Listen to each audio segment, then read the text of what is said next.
Well, our project for today is to fix the floor. It's all rotted out from the water damage. The stud right here for the door is just 8 apart from water damage. So we're going to fix the jamb. We took our cabinets, we took our sinks out, we took our stove out. The wall, when they replaced the wall, they didn't even hook it. You can't tell, but they didn't even hook it to the rafters. That's why it's breaking. You can see that break better. All the studs are breaking. That's why this whole wall is going out. If you come outside, you can see that is all bowed out.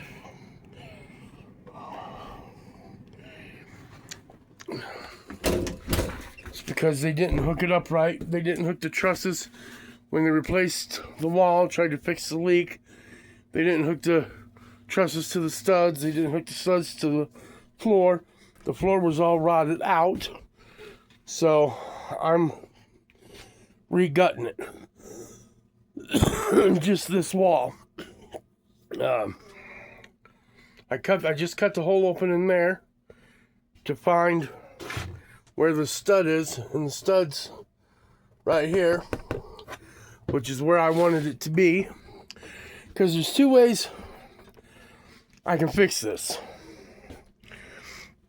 One is going to cost me a couple $100. The other one's going to cost me about $100.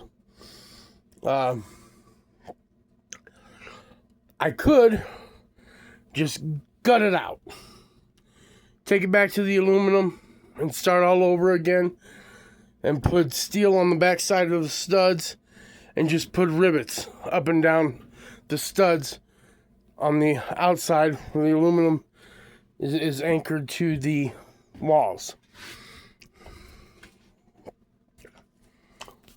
Or I can do like we build our garage headers. Because see, the top plate is actually broke. It's broke right there. It's broke right there. It's broke right there. We can't see it, but it's broke down right there, right by where that paneling board is. Right there, it's broke. Up there. So the top plate for the studs or the trusses are actually busted, which is actually very dangerous. This wall can come down. The whole trailer can fall sideways because the shape it's in right now. So it's actually very dangerous, to be honest with you. But what I can do is I can get 1/2-inch plywood. I can go back to this stud that's solid after I fix the floor. I have to fix the floor first, because you have to have a solid foundation. You have to. In order for your walls to be level and straight, you have to have a solid foundation. So I have to fix the floor first. That's what I'm going to do today, if I can afford it. And then after I do that, I'll cut this wall back to the stud. And I'll get me a 4x4 or 4x6 post. I haven't made up my mind yet. And I'll go into the wall 2 inches with a 4x4 post. And then what I'll do is I'll put a 1x6 or 1x4, depending on what size post I get, and I'll screw it to the side of the 2x4 or 4x4, 4x6, and then I'll butterfly it in here to this good stud.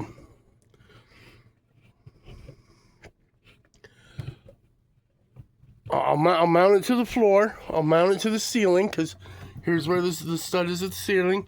Here's where the stud is at the wall. So that stud matches up with my roof joist, my truss. So I'll butterfly it in there with my post right there, and that will actually level out this wall. Well, it will start to level out this wall. Then I'll come over here and I'll put another 4x4 right here and another 4x4 right here. And I'll mount it to the new floor and mount it to the ceiling. That will enforce my door. That will be my new door. And it will never ever rot again. 4x4s are just too big to rot.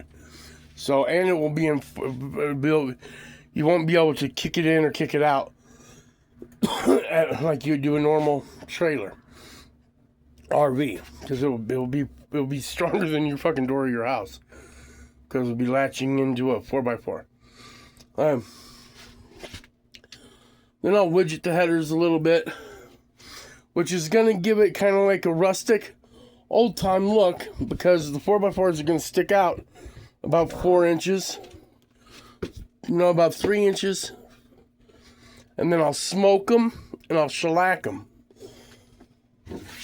But I ain't worried about that until after I get the wall all done and the wall back up.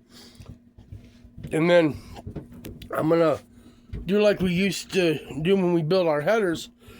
Once I get the post up there, I'll put a 2x4 going from post to post to post to post. And I'll fucking actually screw that wall and bring it back in level. And once I get that whole wall back in level,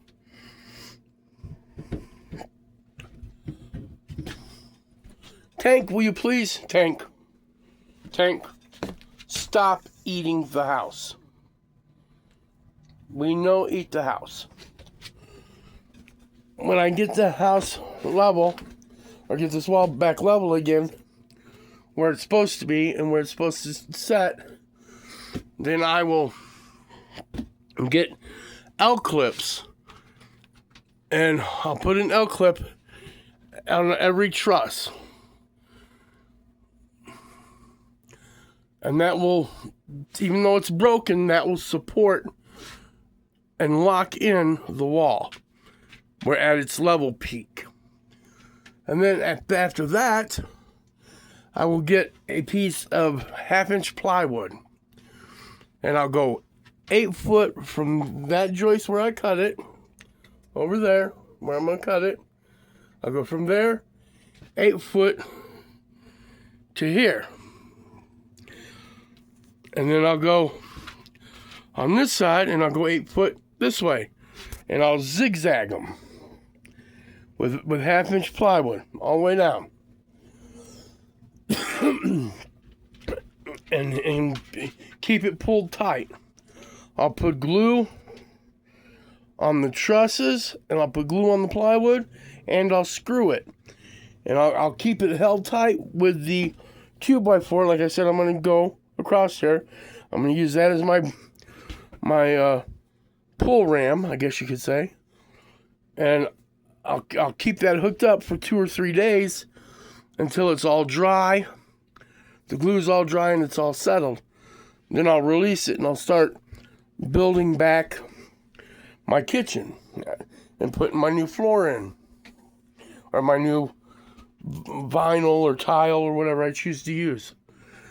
And that will pull my wall straight. It will pull my aluminum that's caving in outside straight. It will fix my roof up top where it's all fucked up.